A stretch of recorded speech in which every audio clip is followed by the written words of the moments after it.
आकाशवाणी मुंबई केंद्र. डॉक्टर धनश्री साने यांचं भाषण आता आपण ऐकूया. शक्ती रूपेण संस्थिता.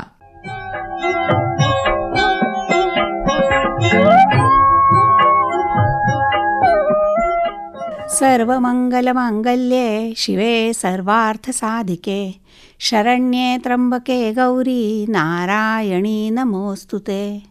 सर्वांचे मंगल करणाऱ्या शिवपत्नी मंगले, तुझ्या कृपेमुळे धर्म, अर्थ, काम, मोक्ष हे चारही पुरुषार्थ चांगल्या रीतीने साध्य होतात. हे त्र्यंबक पत्नी नारायणी गौरी, तुला आम्ही शरण आलो आहोत. आम्ही वंदन करीत आहोत. सर्वांचे मंगल करणाऱ्या या देवीस मनःपूर्वक वंदन. संपूर्ण भारतात अश्विन शुद्ध प्रतिपदेपासून नवमीपर्यंत 9 दिवस देवीचे नवरात्र साजरे केले जाते. सर्व देवांनीही जिच्याकडून शक्ती प्राप्त केली त्या नवदुर्गेचे नवरात्र सध्या चालू आहे. परब्रह्म स्वरूपिणी देवीच्या नवरात्र उत्सवाचा सानंद प्रारंभ म्हणजे नवरात्र.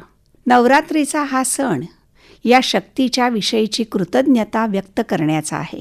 महाशक्तीची उपासना करणे, शक्तीला आणि ज्ञानाला जागृत करण्याचा, सर्व मन अंतर्बाह्य शुद्ध करण्याचा हा सण आहे.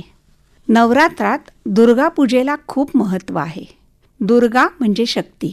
दुर्गा पूजा म्हणजेच शक्तीपूजा होय. शक म्हणजे समर्थ होय. या धातूला ती प्रत्यय लागून शक्ती हे नाम बनले आहे. शक्ती म्हणजे सामर्थ्य, पराक्रम, प्राण अशा ह्या दुर्गेच्या ठाई अनेक शक्ती आहेत. भक्तांनी देवीची अनेक रूपे मानलेली आहेत. दुर्गा सप्तशतीमध्ये दुर्गेची 3 प्रमुख रूपे आढळतात: श्री महाकाली, श्री महालक्ष्मी आणि श्री महासरस्वती. यापैकी श्री महाकाली हे रूप तमोगुणी, श्री महालक्ष्मी हे रूप रजोगुणी आणि श्री महासरस्वती हे रूप सत्वगुणी मानलं आहे. या शक्तीची दुर्गा, त्रिपुरसुंदरी, ललिता, महाभैरवी, आनंदभैरवी अशी अनेक नावे आहेत. दुर्गेचे वर्णन आणि स्तोत्र महाभारतात आढळते. देवीची उग्र व सौम्य अशी 2 रूपे आपल्याला पाहायला मिळतात. उमा, पार्वती, जगदंबा, भराणी ही देवीच्या सौम्य रूपांची नावे, तर दुर्गा, काली, चंडी, भैरवी ही देवीची उग्र रूपे आहेत. महाभारतातही ही देवी भक्तांची विघ्न, अरिष्ट दूर करणारी असे वर्णन आहे. देवी महात्म्यात दुर्गेच्या महापराक्रमाचे वर्णन केलेले आहे. जेव्हा जेव्हा दानवांकडून जगाला बाधा होईल, पीडा होईल, तेव्हा तेव्हा मी अवतार घेऊन शत्रूचा नाश करीन असे आश्वासन या देवीने आपल्या भक्तांना दिलेले आहे. आज भारतात दहशतवादाचा, राक्षसाची भीती सतत भेडसावते आहे. देशात अशांतता निर्माण करणारे हे असुर आहेतच, त्यांचा सामना करावा लागत आहे.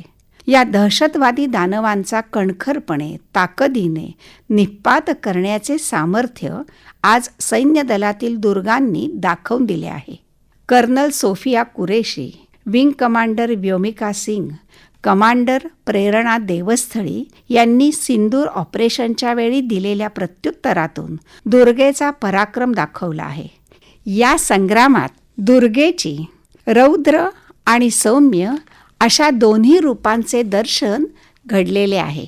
कोणत्याही समाजाची सांस्कृतिक पातळी त्या समाजातील स्त्रियांची परिस्थिती कशी आहे यावरून ठरते. वेदकाळापासून स्त्रीचे कणखर रूप आपल्याला दिसून येते. त्या काळात स्त्रियांचा समाजातील दर्जा उच्च होता. आर्यांच्या देवता समूहात अनेक स्त्री देवता शक्तिरूप म्हणून आढळतात. म्हणूनच वेदकाळात ब्रह्मवादिनी स्त्रियांची संख्या बऱ्याच प्रमाणात होती. लोपामुद्रा, विश्वतारा, घोषा, गार्गी, मैत्रेयी, सुलभा, वाचकनवी या विदुषी विद्वान स्त्रिया आदिशक्तीच्याच किंवा दुर्गेच्याच समान आपल्याला मानता येतील. अशी ही दुर्गा महालक्ष्मीच्या रूपातही पूजनीय देवतांमध्ये प्रधान देवता आहे. ती आपल्या उपासकांना वैभव व सामर्थ्य प्राप्त करून देते. या दुर्गेचे, श्रीदेवीचे सर्वात लोकप्रिय स्तवन श्रीसूक्त हे आहे. हे लक्ष्मीप्रद सूक्त असून हे 25 ऋचांचे अक्षय टिकणाऱ्या लक्ष्मीचा महिमा सांगणारे असे आहे. यात पुत्र, पौत्र, धन, धान्य, संपन्नतेसाठी लक्ष्मीची प्रार्थना जशी केली आहे त्याचप्रमाणे क्रोध, मत्सर, लोभ, मोह, अशुभमती या निर्माणच होऊ नयेत यासाठी लक्ष्मीला प्रार्थिले आहे. दुर्गेने राक्षसांचा वध केला त्याप्रमाणे आज प्रत्येकाने आपल्या मनातील षड्रिपूंवर नियंत्रण मिळवलेच पाहिजे. समाजरक्षणासाठी प्रत्येकामध्ये दुर्गादेवी अवतरली पाहिजे, तर दुर्गादेवी प्रसन्न झाली असे म्हणता येईल. सध्याच्या उत्सवी स्वरूपात साजऱ्या केल्या जाणाऱ्या नवरात्रात देवीचे मूळ शक्ती स्वरूप जरा धूसर झाले आहे असे वाटते. मंदिरातील देवीचे पूजन, अर्चन मांगल्यमय भाविक पूर्ण केले जात असले तरी घरातील देवीचे, स्त्रीचे स्थान अजूनही दुय्यमच असल्याचे दिसते. ती समर्थ झाली तर राष्ट्र समर्थ होईल. घरातील गृहिणी, नोकरदार स्त्री ही खरं तर महालक्ष्मी स्वरूपच असते. ती शिक्षण, संस्कारांनी मुलांचे उज्ज्वल भविष्य घडवत असते, त्यासाठी अपार कष्ट करत असते आणि अशी ही सरस्वती रूप स्त्री दुर्गेचे रूप धारण करण्या इतकी सशक्त आणि बलवान झाली पाहिजे. ही दुर्गा शक्ती कला, साहित्य, संस्कृती, राजकारण, धर्मकारण, समाजकारण या सर्वच क्षेत्रात विविध रूपात वावरताना प्रगट झालेली दिसते. ती आपल्या गुणवैशिष्ट्यांच्या माध्यमातून, आत्माविष्कारातून समाजमन घडविताना दिसते. स्त्री शक्तीच्या या रूपांमध्ये संत कवयित्रींपासून अगदी अलीकडच्या काळापर्यंतचे अनेक संदर्भ देता येतील. आध्यात्मिक क्षेत्रात आत्मिक तेजाने उंची गाठून समयीप्रमाणे तेवत राहून अनेक शतके प्रकाशत राहणाऱ्या संत कवयित्री आपल्याला सांगता येतील. महानुभाव संप्रदायातील श्रेष्ठ संत कवयित्री महदंबा, संत मुक्ताबाई, जनाबाई, बहिणाबाई, वेणाबाई या आदिशक्तीचाच एक अवतार असे आपल्याला म्हणता येईल. राजकीय कर्तबगारीने पराक्रमाची उत्तुंग झेप घेऊन शत्रूला परास्त करणारी झाशीची राणी अहिल्याबाई होळकर या दुर्गेच्या शौर्यशक्तीच होत. समाजोन्नतीसाठी अथकपणे मेहनत घेणाऱ्या सावित्रीबाई फुले, ताराबाई शिंदे, गोदावरी परुळेकर, लोकमाता म्हटल्या जाणाऱ्या सिंधुताई सपकाळ या दुर्गेच्या रूपाचाच एक दाखला म्हणून सांगता येईल. साहित्य सेवा करून त्या माध्यमातून स्त्रीचे आत्मभान जागे करून तिला प्रगतीपथावर नेण्यासाठी सकस लेखन करणाऱ्या काशीबाई कानिटकर, रमाबाई रानडे, दुर्गाबाई भागवत या सरस्वती कन्याच होत.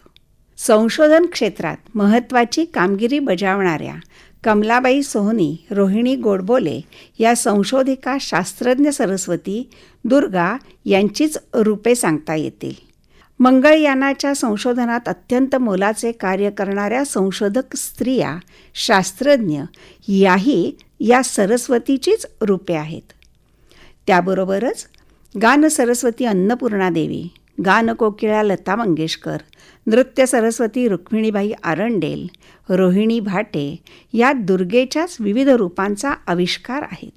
अशाच एका दुर्गेने बजावलेल्या एका वेगळ्या कार्याचा आवर्जून जरा सविस्तर परिचय करून घेतला पाहिजे. तो म्हणजे भारतात सर्वोच्च सैन्य पुरस्कार परमवीर चक्र, जो युद्धकाळात गाजवलेल्या अतुलनीय पराक्रमासाठी सैनिकाला दिला जातो. त्या परमवीर चक्राच्या पदकाची रचना ज्यांनी केली त्या सावित्रीबाई खानोलकर यांचा.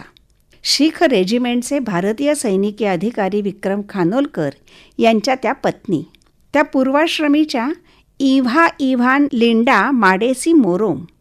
त्यांची आई रशियन आणि वडील हंगेरियन.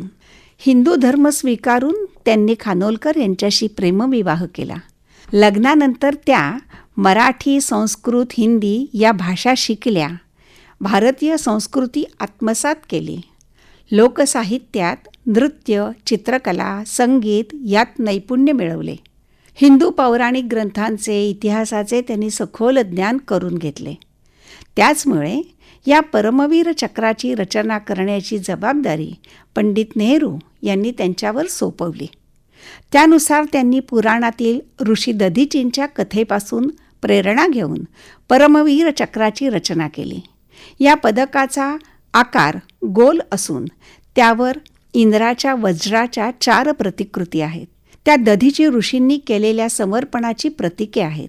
मध्यभागी अशोकस्तंभ असून त्यावर शिवरायांची तळपती तलवार आहे. या परमवीर चक्राबरोबरच अशोकचक्र, महावीर चक्र, वीरचक्र, शौर्यचक्र या सर्वच पदकांची रचना सावित्रीबाई खानोलकर यांनीच केली. यातील एक दुर्दैवी योग म्हणजे परमवीर चक्र प्रथम ज्यांना मरणोत्तर प्रदान करण्यात आले ते म्हणजे मेजर सोमनाथ शर्मा हा 27 वर्षाचा लढवय्या सैनिक. हे म्हणजे सावित्रीबाई खानोलकर यांचे जावई होत. अशा लढवय्या वृत्तीच्या, दुर्गेच्या मनोबलाला, त्यांच्या कणखरपणाला सादर वंदन. आदिशक्ती स्वरूप असलेल्या आपल्या देशातील तेजस्वी, ओजस्वी, कर्तृत्व संपन्न अशा दुर्गांना शतशः नमन. या देवी सर्वभूतेषु शक्तिरूपेण संस्थिता. नमस्तस्यै नमस्तस्यै नमस्तस्यै नमो नमः.